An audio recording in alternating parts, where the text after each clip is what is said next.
आज का जो हमारा टॉपिक है वो है प्रिज्म।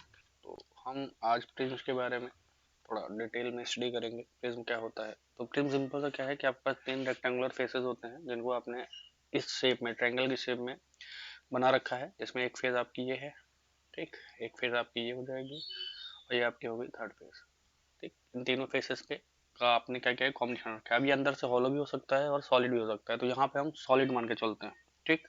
तो बाहर आपका रेयर मीडियम है, ठीक है, अंदर आपका डेंसर मीडियम है। तो बाहर का मीडियम क्या है? रेरर। अंदर का मीडियम क्या है? डेंसर। तो आपको ये पता ही है, लाइट जब रेरर से डेंसर जाती है तो नॉर्मल की तरफ बेंड होती है। तो मान लेते हैं यहाँ पे एक लाइट है जो है पी क्यू, ठीक है, इस फेस पे क्यू पॉइंट पे इंसिडेंट करती है, ठीक। तो ये रहा आपका एल एम जो है वो नॉर्मल है, ठीक। तो जब भी क्या कहते हैं रेरर से डेंसर जाएगी तो नॉर्मल की तरफ ये बेंड हो जाएगी। इसका एक्चुअल पाथ ये येलो वाला है, ठीक। ये जो पी क्यू है उसका एक्चुअल पाथ ये येलो वाला था, लेकिन क्या हुई, नॉर्मल की तरफ बेंड हो गई, ये आर पे आके इंसिडेंट कर रही। अब क्या है फिर, अब आप वो डेंसर से रेरर जाएगी। तो जब डेंसर से रेरर जाती है तो नॉर्मल से अवे जाती है, तो ये इसका नॉर्मल था, ये नॉर्मल से क्या होगी, अवे यहाँ पे जाती हुई दिखाई देगी, ठीक। तो हमने यहाँ पे क्या माना है कि जिस एंगल पे इंसिडेंस हो रही थी उसे हमने एंगल ऑफ इंसिडेंस बोल दिया है, इसकी वैल्यू आई है। यहाँ पे एंगल ऑफ रिफ्लेक्शन पहला क्या है, आर वन। सेकेंड फेज के लिए जो एंगल ऑफ इंसिडेंस है उसे हमने आर टू बोल दिया है। और ये जो ई है वो क्या क्या हो गया, एंगल ऑफ इमरजेंट हो गया, ठीक। तो अब हमको क्या काम करना है कि इस आई में, ई में, आर वन आर टू में, और ये जो एंगल है जो इसे हम एंगल ऑफ प्रिज्म बोलते हैं, ठीक, इसको हमको क्या करना है, जिस इसके बीच में relation I, R one R two E और ए, इन सब में क्या है, रिलेशंस फाइंड करने हैं। तो अभी हमारी जो कोशिश है वो यही है कि इनमें रिलेशंस कैसे फाइंड किया जाए। तो पहले तो कुछ जो इजिली आपको रिलेट होते हुए दिख रहे हैं उनकी बात करते हैं। जैसे सपोज करो ये आपका एंगल आर वन है, ये आपका एंगल आर टू है। तो ये एंगल जो होगा, ठीक है, इस एंगल को आप बोल सकते हैं pi minus R one plus R two. इसमें किसी को कोई प्रॉब्लम नहीं होगी, क्यों? क्योंकि ट्रायंगल के इंटीरियर एंगल का सम जो होता है वो 180 होता है। तो अगर ये आर वन है, ये आर टू है, तो ये क्या हो जाएगा, pi minus R one plus R two हो जाएगा, ठीक। अब थोड़ा सा अगर यहाँ पे ध्यान दे रहे हैं आप, तो देखो ये फेस पे एल एम जो है वो नॉर्मल है, ठीक। इस फेस का भी नाम ले लेता हूँ मैं, जैसे ये आपका ए था, ये आपका बी है, ये सी है। तो देखो यहाँ पे आप ध्यान दो, तो ए बी वाले फेस पे जो एल एम है वो हमने नॉर्मल ड्रॉ किया था। तो ये एंगल जो होगा, ये वाला एंगल जो है वो 90 है। ऐसे इधर जो है वो ये वाला एंगल 90 है, ठीक। तो ये एंगल 90 और ये एंगल आपको 90 दिख रहा है ए सी पे। ये आपका एन एम जो है वो नॉर्मल है।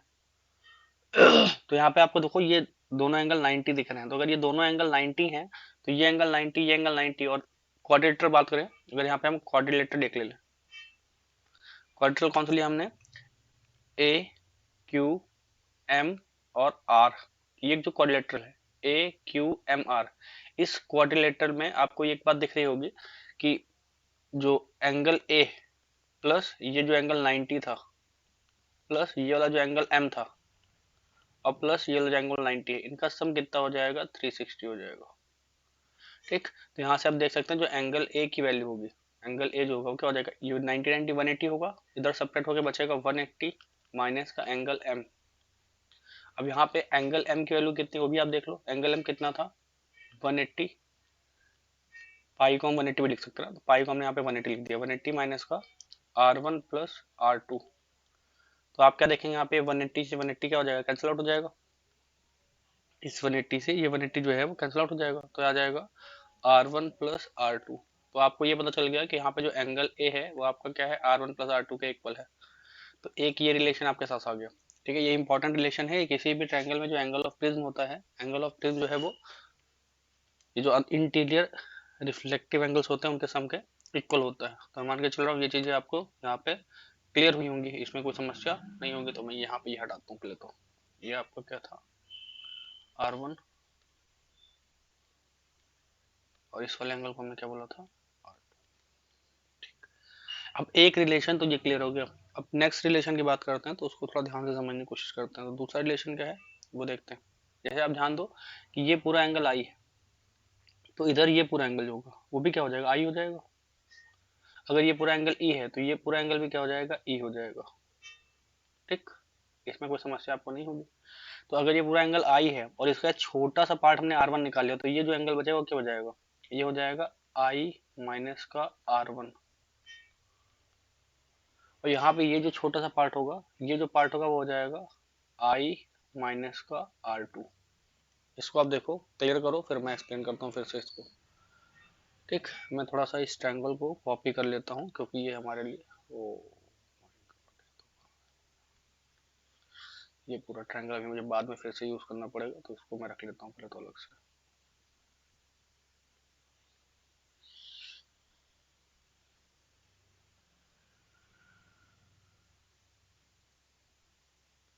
ठीक, अब मैंने आपको क्या बताया कि ये जो एंगल है उसको मैं अलग पेन से लिखता हूँ। ये जो एंगल होगा ये वाला इतना एंगल, ये हो जाएगा आपका, इसको मैं यहाँ मेंशन कर रहा हूँ आई माइनस का R1। और ये जो इतना छोटा सा पार्ट है ये पार्ट मैं यहाँ मेंशन कर दे रहा हूँ, ये हो जाएगा आपका E माइनस का R2। ठीक, अब ये एंगल और इस एंगल को देखिए। अब ये एंगल जो है इसको तो ध्यान रखिएगा, ये इंसिडेंट ले की डायरेक्शन थी। ये जो लाइट जो इंसिडेंट हो रही थी, अगर ये प्रिज्म नहीं होता तो ऐसे इस पाथ पे होते हुए ऐसे इमेज कर जाती। और ये जो है आपकी एस आर वाली, उसको अगर हमने बैकवर्ड प्रोड्यूस कराया तो हमको यहाँ पे इमिट कर रही है। तो मतलब क्या है कि ये लाइट आ ऐसे रही थी और जा ऐसे रही है, इमर्ज ऐसे हुई है। इंसिडेंट इस डायरेक्शन में हुई है और इमर्ज इस डायरेक्शन में हुई है। तो ये जो एंगल होगा, इस एंगल को बोलेंगे हम एंगल ऑफ डेविएशन। ठीक है, इस एंगल को बोलेंगे हम एंगल ऑफ डेविएशन। इसमें हम डेल्टा से रिप्रेजेंट करते हैं, हम मेंशन कर दे रहा हूँ। डेल्टा जो है वो क्या है आपका, एंगल ऑफ डेविएशन। अब हम क्या करना चाहते हैं, इस एंगल ऑफ डेविएशन की वैल्यू फाइंड करना चाहते हैं। तो हमारा जो नेक्स्ट ट्राई है वो यही है कि हम एंगल ऑफ डेविएशन की वैल्यू को फाइंड कर सकें। ठीक, तो अब नेक्स्ट ट्राई करते हैं, डेल्टा फाइंड करने की कोशिश करते हैं। तो अगर आप यहाँ पे थोड़ा सा एक नेमिंग कर दूंगा, नेमिंग में क्या करता हूँ मैं, इस पॉइंट को कुछ नेम दे दे रहा हूँ। ये क्यू है, ये आर है, इसको बोल दे रहा हूँ पी, बोल दे रहा हूँ। पी यूज तो नहीं किया, पी यूज किया सॉरी, कुछ और बोल देते हैं, टी बोल देते हैं। तो जो ट्रायंगल है यहाँ पे आपको दिख रहा होगा, ट्रायंगल टी क्यू आर, ध्यान से देखिएगा, अगर कहीं कोई डाउट हो रहा है तो आप इसको थोड़ा सा बैक कर लीजिएगा, फिर से एक बार समझ लीजिएगा। ठीक, ये ट्रायंगल हमने यहाँ पे लिया है टी क्यू आर। ट्रायंगल अगर नहीं दिख रहा है तो आप यहाँ देखिए ट्रायंगल, मैं किस ट्रायंगल की बात कर रहा हूँ, इस वाले ट्रायंगल की, ये क्यू टी और ये इस ट्रायंगल की। ठीक, यहाँ पे ये ट्रायंगल ब्लिंक हो रहा है, यहाँ पे आप देख सकते हैं इस चीज को। तो अगर इस ट्रायंगल में हम नोटिस करें तो यहाँ से क्या हो जाएगा, जो इस ट्रायंगल का जो एक्सटीरियर एंगल होगा, ये वाला एंगल, वो इंटीरियर अपोजिट एंगल्स के सम के इक्वल होगा। तो यहाँ से जो होगा डेल्टा की जो वैल्यू हो जाएगी ट्रायंगल टी क्यू आर में, जो डेल्टा होगा वो इक्वल हो जाएगा I minus R one plus E minus R two. और थोड़ा सा इसी को सिंप्लीफाई करेंगे तो आ जाएगा आई प्लस ई, और माइनस कॉमन हो तो क्या आ जाएगा, R one plus R two. और यहाँ से आ जाएगा आई प्लस ई, और इक्वेशन वन से बोल सकते हैं कि जो R one plus R two है वो क्या हो जाएगा, एंगल ए के इक्वल है, तो माइनस का ए बोल सकते हैं। ये आपका आ जाएगा डेल्टा की वैल्यू। तो ये सेकंड इंपॉर्टेंट रिलेशन है जो आपको याद रखना है। तो यहाँ तक चेक करिए, कोई प्रॉब्लम आई थिंक होनी नहीं चाहिए। ठीक, जैसे मैंने एक रिलेशन निकाला कि एंगल ए जो होगा वो R one plus R two equal होगा, उसमें हमने क्वाड्रेटर का यूज किया और ये ट्रायंगल का यूज किया था। और सेकंड हमने क्या निकाल लिया, डेविएशन की वैल्यू कंप्यूट कर ली है with in terms of incident angle, emergent angle और एंगल ऑफ प्रिज्म के टर्म में। अब ये दोनों ही फॉर्मूले आपके लिए काफी इंपॉर्टेंट है। यहाँ तक अगर चीजें आप समझ रहे हैं तो हम नेक्स्ट स्लाइड में आते हैं और चीजों को फिर से डिस्कस करने की कोशिश करते हैं। तो मैंने प्रिज्म को अलग से यहाँ पे फिर से बना लिया है, ठीक, ताकि अगर मैं कुछ बताऊं तो आपको यहाँ पे क्लियर होता रहे। बस मैं इसको स्मॉल कर लेता हूँ, प्रिज्म आपको आई थिंक दिख रहा होगा। अब थोड़ा सा आगे बढ़ते हैं, बात करते हैं। हमने दो रिलेशन जो बनाए, पहला रिलेशन क्या था, angle A is equal to क्या है, R one plus R two है। और दूसरा डेल्टा जो एंगल ऑफ डेविएशन है वो क्या था, आई प्लस ई माइनस का ए था। ये आपका दूसरा रिलेशन निकल के आ गया। ठीक, इसमें आई थिंक कहीं कोई प्रॉब्लम आपको नहीं होगी। ठीक, अब थोड़ा सा आगे बढ़ते हैं। जैसे मान लेते हैं ये बाहर एयर है, ठीक, एयर का रिफ्रैक्टिव इंडेक्स 1 होता है और अंदर आप मान लेते हैं प्रिज्म है जिसका रिफ्रैक्टिव इंडेक्स n है, ग्लास जो है उसका रिफ्रैक्टिव इंडेक्स n कंसीडर कर लेते हैं। और यहाँ बाहर अगेन फिर से क्या है, एयर है जिसका रिफ्रैक्टिव इंडेक्स 1 एज्यूम कर लेते हैं। अब हम चाहें तो यहाँ पे स्नेल्स लॉ का यूज कर सकते हैं। अगर हम चाहें तो यहाँ पे स्नेल्स लॉ यूज कर सकते हैं। स्नेल्स लॉ यूज करेंगे तो क्या आ जाएगा, थोड़ा ध्यान दीजिएगा कि N A sine I is equal to N A use किया है और साइन आई यूज किया है, इज इक्वल टू क्या हो जाएगा, ग्लास टाइम्स साइन का आर वन। तो यहाँ से आ जाएगा sine I upon sine R one is equal to N upon N A, या सिंपल क्या बोल सकते हैं, एन बोल सकते हैं, एन जी लिख लेते हैं यहाँ पे, ग्लास यहाँ से आ जाएगा N G upon N A, और एन जी को हमने लिख लिया एन और एन ए को लिख लिया 1, तो ये आ जाएगा एन। नेक्स्ट यहाँ पे क्या कहते हैं, सेकंड फेज के लिए हमने फर्स्ट फेज के लिए अप्लाई किया है। फर्स्ट फेज कौन सी, ए बी के लिए अप्लाई किया। अब सेकंड फेज की बात करते हैं। सेकंड फेज आपका यहाँ पे ए सी है, तो अगर ए सी के लिए अप्लाई करेंगे तो क्या हो जाएगा, साइन आर टू इंटू का N G is equal to क्या हो जाएगा, साइन ए इंटू का एन ए। यहाँ से आ जाएगा sine E upon sine R two is equal to N G upon का एन ए, और ये एन जी की वैल्यू एन हो जाएगी, एन ए का वैल्यू वन हो जाएगा, यहाँ से आ जाएगा ये एन। तो ये चीजें आप थोड़ा ध्यान से देखिए, सोचिए समझिए और बताइए, इसमें कोई डाउट है तो उसको क्लियर करें, अदरवाइज आगे बढ़े।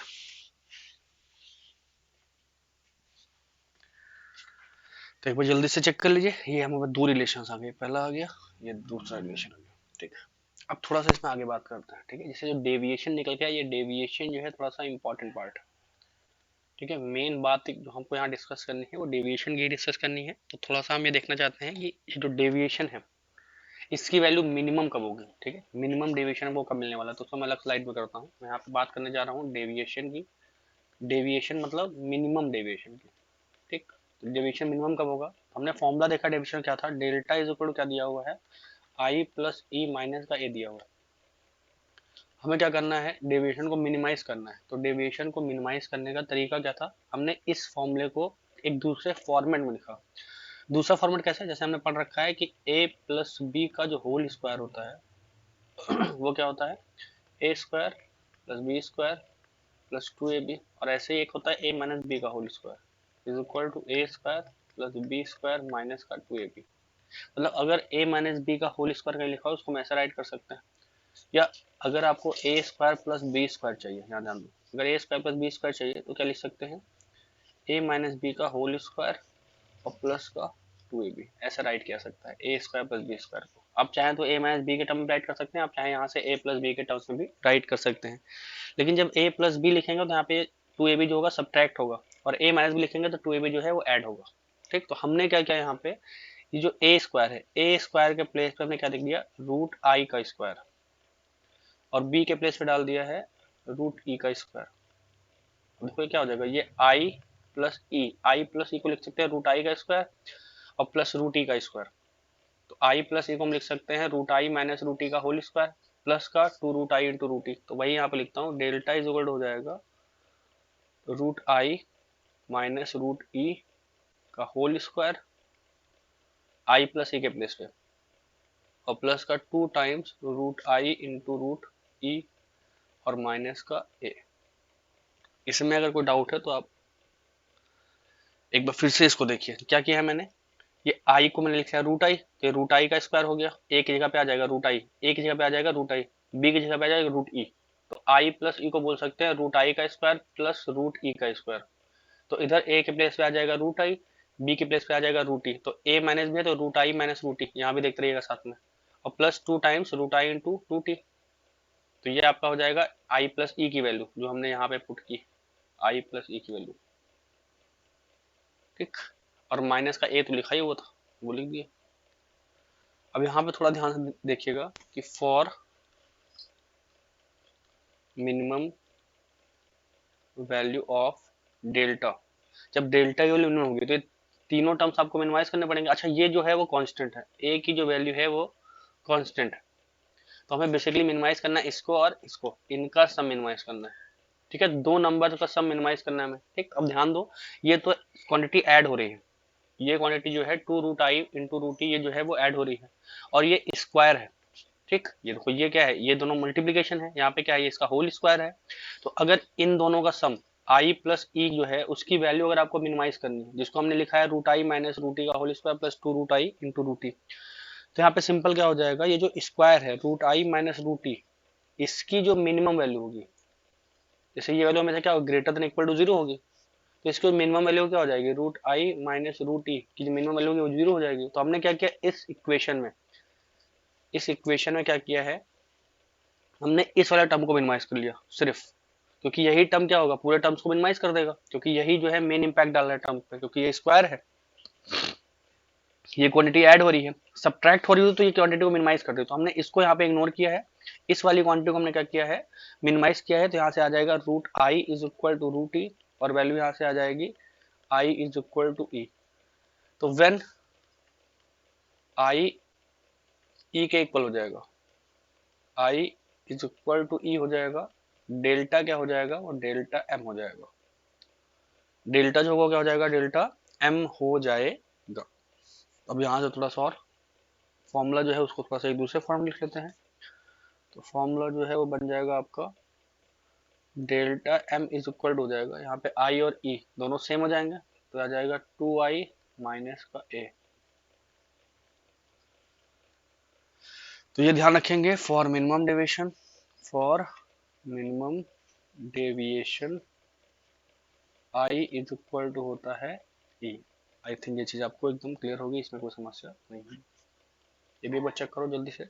और फिर यहीं पे आते हैं दोबारा वाले रिलेशन में। अब अगर क्या कहते हैं आई इज इक्वल टू ई है, डेल्टा एम के लिए क्या होता है, I is equal to E होता है, तो यहाँ पे देखो इक्वेशन 1 और 2 अगर हम देखें तो यहाँ से क्या आ जाएगा, sine I upon sine R one is equal to sine E upon sine R two. और for delta M I is equal to कैसा ई है, तो अगर आई की वैल्यू ई के इक्वल होगी, अगर आपका आई जो है वो ई के इक्वल होगा, तो ये पार्ट जो होगा इस पार्ट से कट जाएगा, I is equal to E है ना, डेल्टा एम के लिए, डेल्टा एम के लिए बात कर रहा हूँ मैं, तो यहाँ से आई और ई कट जाएगा, तो यहाँ से आपको मिल जाएगा sine R one is equal to sine R two, और R one is equal to आ जाएगा आर टू। ठीक, तो एक रिलेशन आपके पास ये आ जाएगा जो कि काफी इंपॉर्टेंट है, ध्यान से समझिए, कोई प्रॉब्लम है तो उसको आप पूछ सकते हैं कमेंट के थ्रू।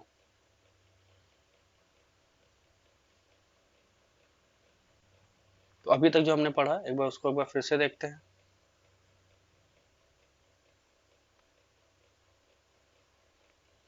जो चीज हमने सीखी उनकी बात करते हैं बस।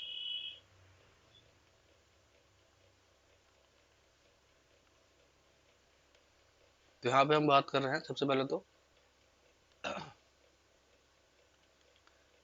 ये देख लो पहले आप, ये प्रिज्म था, प्रिज्म में हमने एक रिलेशन पढ़ा था कि ये जो एंगल ऑफ प्रिज्म होता है ए की वैल्यू, ये R one plus R two equal होती है। दूसरा वाला जो डेल्टा होता है वो आई प्लस ई माइनस ए होता है। फिर हमने पढ़ा कि for minimum deviation I is equal to E होता है, तो यहाँ से एक I is equal to E होता है, और I is equal to E ये गिव्स आउट करता है कि R one is equal to R two होता है। मिनिमम डेविएशन के लिए क्या होगा, I is equal to E होगा, और अगर I is equal to E होगा तो आर वन जो होगा आर टू इक्वल होगा, और यहाँ से आ जाएगा ए की वैल्यू जो होगी वो हो जाएगी 2r, और डेल्टा एम की जो वैल्यू हो जाएगी वो हो जाएगी 2i माइनस का ए। अच्छा, यहाँ से क्या कर सकते हैं हम, आर की वैल्यू फाइंड कर सकते हैं। ठीक है, R one is equal to R two है ना, तो R one is equal to R two को मान लिया कि ये आर के इक्वल हो जाता है, तो यहाँ पे हमने क्या किया, दोनों जगह आर पुट कर दिया, तो ये 2r हो गया, और यहाँ से आर की वैल्यू हो जाएगी a बाई टू, और यहाँ से आपकी जो आई की वैल्यू होगी वो हो जाएगी delta M plus A by का 2। अब सिंपली क्या करना है, जैसे अब ये तो मिल गया हमको, देखो ये कंडीशन, ये जो इक्वेशंस मिली हैं, ये फर्स्ट इक्वेशन, ये सेकंड इक्वेशन, ये थर्ड इक्वेशन, ये फोर्थ इक्वेशन, और ये फिफ्थ इक्वेशन, यही 5 इक्वेशन का मेन रोल है यहाँ पे। ठीक है, जो आपको समझना है। ठीक, अब यहाँ पे बस एक फॉर्मूला, एक दो फॉर्मूले और बनने हैं जो कि इस आई और आर के हेल्प से बनेंगे। जैसे अगर हम फेस ए बी के लिए मिनिमम डेविएशन पे स्नेल्स लॉ यूज करें, स्नेल्स लॉ अगर यूज करते हैं तो क्या मिलने वाला है उसको ध्यान देते हैं। जैसे यहाँ पे क्या हो जाएगा, फेस ए बी के लिए यूज किया है, ए बी फेस के लिए, तो क्या आ जाएगा, एन ए साइन का I is equal to N G sine का, जब मिनिमम डेविएशन की बात करेंगे तो क्या हो जाएगा, R one is equal to R two is equal to क्या हो जाएगा, आर हो जाएगा, साइन आर आ जाएगा। ठीक, अब यहाँ से क्या आ जाएगा, sine I upon sine R की वैल्यू एन जी अपॉन का एन ए हो जाएगा, एन जी की वैल्यू एन है, एन ए की वैल्यू वन है, तो ये वैल्यू एन आ जाएगी। यहाँ तक आई थिंक आपको चीजें क्लियर होंगी, कोई दिक्कत होगी तो आप पूछ सकते हैं, मतलब कमेंट कर सकते हैं। कमेंट में आपको एक्सप्लेन किया जाएंगी चीज़ें नेक्स्ट बना करके फिर से वीडियो। वैसे प्रॉब्लम होगी नहीं, एक बार पीछे से आप देखेंगे क्लियर हो जाएगा। स्नेल्स लॉ हमने यूज किया है सिंपल सा। स्नेल्स लॉ एकदम सिंपल होता है, जैसे जिस मीडियम में आपकी इंसिडेंट रे है उस मीडियम के रिफ्रैक्टिव इंडेक्स को साइन ऑफ इंसिडेंट एंगल से मल्टीप्लाई करते हैं। जिस मीडियम में आपकी रिफ्लेक्टेड रे है उस मीडियम के रिफ्रैक्टिव इंडेक्स को रिफ्रैक्टिव एंगल से मल्टीप्लाई करते हैं, और दोनों चीजें क्या होती हैं, सेम होती हैं। तो यहाँ से थोड़ा ध्यान दो, ये हमको क्या मिल गया यहाँ से, इस sine I upon sine R की जो वैल्यू है वो एन के इक्वल है, और आपको पता है आई की वैल्यू क्या है, तो एन इज इक्वल टू क्या हो जाएगा, आई की वैल्यू आपको यहाँ मिली है देखो, और ए की आर की वैल्यू आपको यहाँ मिली, तो ये आ जाएगा साइन आई के प्लेस पे आ जाएगा delta M plus A by two, और आर के प्लेस पे आ जाएगा साइन ए बाई टू। ये किसके इक्वल हो जाएगा, एन के इक्वल। इसको थोड़ा सा आपको ध्यान रखना है। और इसी सिचुएशन में मान लें कि इफ एंगल्स आर स्मॉल, अगर एंगल्स काफी छोटे होते हैं, अगर एंगल्स जो हैं वो स्मॉल होते हैं, तो उस सिचुएशन में आप बोल सकते हैं कि साइन थीटा जो होगा वो इक्वल हो जाएगा थीटा के, और इक्वल हो जाएगा टैन थीटा के। ये आपने पढ़ा होगा। तो यहाँ से मैं इसको यूज करता हूँ कि साइन थीटा क्या हो जाएगा, थीटा के इक्वल। तो स्मॉल एंगल के लिए हम बोल सकते हैं कि जो एन की वैल्यू है वो इक्वल हो जाएगी delta M plus A by two upon का ए बाई टू। तो इस टू से टू कट जाएगा, यहाँ से एन टाइम्स ए की वैल्यू जो हो जाएगी वो इक्वल हो जाएगी डेल्टा एम प्लस ए के। और यहाँ से अगर हम डेल्टा एम निकालते हैं तो डेल्टा एम क्या हो जाएगा, एन ए माइनस का ए, या एन ए कॉमन ले सकते हैं, तो N minus one times A हो जाएगा। Delta M is equal to N minus one A. ये एक फॉर्मूला आपके पास और हो जाएगा।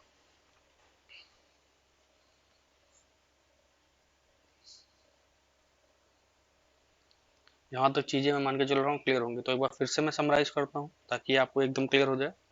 ठीक है, समराइज क्या करना है, वो सारे फॉर्मूले बस एक बार मैं राइट कर दे रहा हूँ।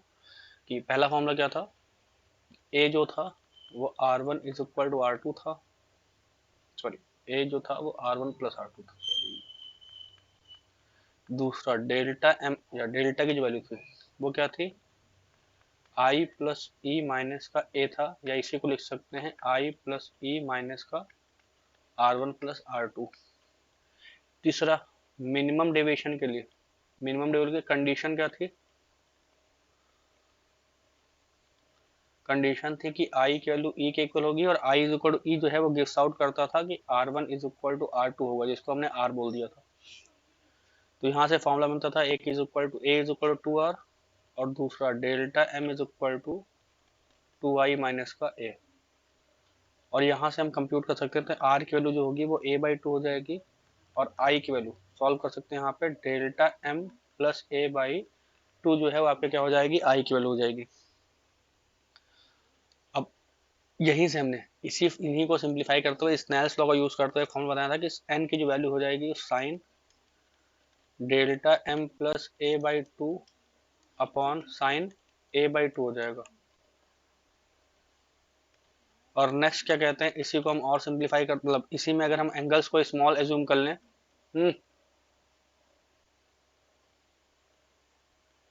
फॉर स्मॉल एंगल्स जो है, यहाँ पे एन की जो वैल्यू होगी वो हो जाएगी delta M plus A upon A by two upon का ए बाई टू। तो ये भी कैंसिल आउट होकर यहाँ से फॉर्मूला मिल गया था, डेल्टा एम जो होगा वो एन माइनस वन इंटू ए हो जाएगा। अब ये ध्यान रखना है कि ये जो फॉर्मूला हमने बनाया है ये फॉर्मूला स्मॉल एंगल्स के लिए ट्रू है, स्मॉल एंगल्स के लिए। यहाँ से इसमें जितनी भी चीजें लिखी हुई हैं यहाँ तक, ये मिनिमम डेविएशन के लिए ट्रू है, और ये जो दो फॉर्मूले है ऊपर ये ऑलवेज ट्रू है। ठीक, यहाँ तक मान के चल रहा हूँ चीजें आपको क्लियर होंगी। एक चीज मैं आपको और बता देता हूँ, क्लियर कर लेते हैं, इस डायग्राम से ही वो चीज एक्सप्लेन होगी। तो इसको थोड़ा सा डायग्राम यहाँ पे लेते हैं, डायग्राम थोड़ा सा और बड़ा कर लेते हैं। ठीक, अब इस डायग्राम में आप देखो कि मिनिमम जब डेविएशन होगा तो ये वाला जो एंगल होगा वो इस एंगल के इक्वल हो जाएगा, क्योंकि I is equal to E है, तो ये पूरा एंगल जो है, या R one is equal to R two है, R one is equal to R two है, आई इज इक्वल टू है, तो ये जो एंगल होगा वो इस एंगल के इक्वल हो जाएगा, किसके लिए, डेल्टा एम के लिए, मिनिमम डेविएशन के लिए। ठीक। और ये पूरा एंगल जो है वो इस पूरे एंगल के इक्वल हो जाएगा, क्यों, क्योंकि ये एंगल पूरा कितना था, 90 था, उसमें से आर वन आर टू दोनों बराबर निकाल दोगे तो क्या आएगा, ये पूरा एंगल जो होगा वो इस पूरे एंगल के इक्वल हो जाएगा।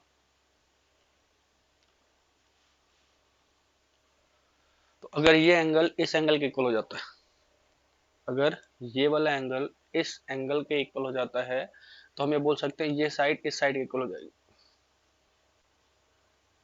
ठीक।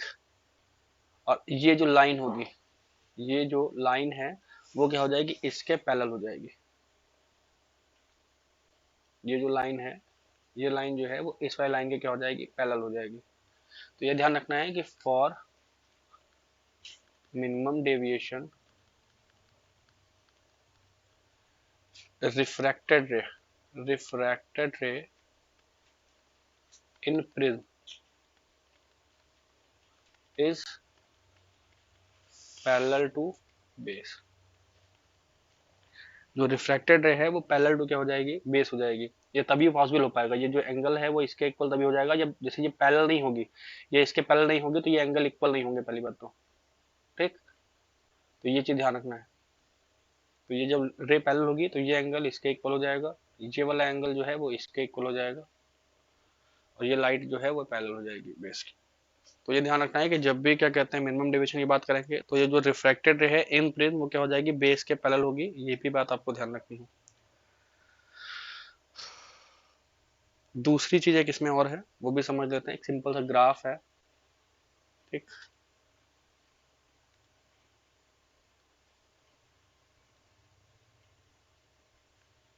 ग्राफ जो है वो ड्रॉ कर लेते हैं सिंपल सा।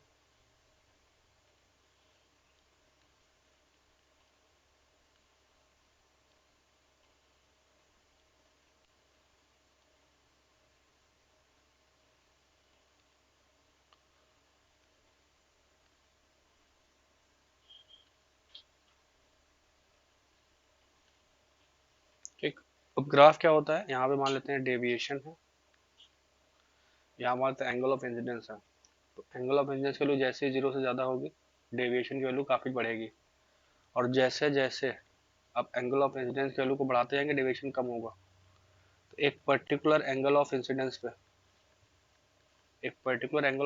पे ये जो डेविएशन की वैल्यू होगी वो क्या हो जाएगी, मिनिमम हो जाएगी। इस पे आई और ई की वैल्यू क्या हो जाएंगी, सेम। उसके बाद जैसे ही आई की वैल्यू आप बढ़ाओगे, डेविएशन फिर से बढ़ेगा, और बढ़ के क्या हो जाएगा, ये बढ़ता जाएगा ऐसे। तो ये जो ग्राफ है ये आपका मोस्ट इम्पॉर्टेंट के कैटेगरी में जाता है। तो ये तो ध्यान रखिएगा कि आई इज इक्वल टू ई पे डेविएशन कैसा होता है, मिनिमम होता है। बाकी अदर एंगल पे क्या होगा, डेविएशन की कुछ वैल्यू आएगी, वो डेल्टा एम से थोड़ी सी ज़्यादा होगी। तो बस आज की क्लास को ही क्लोज करते हैं। Thank you so much.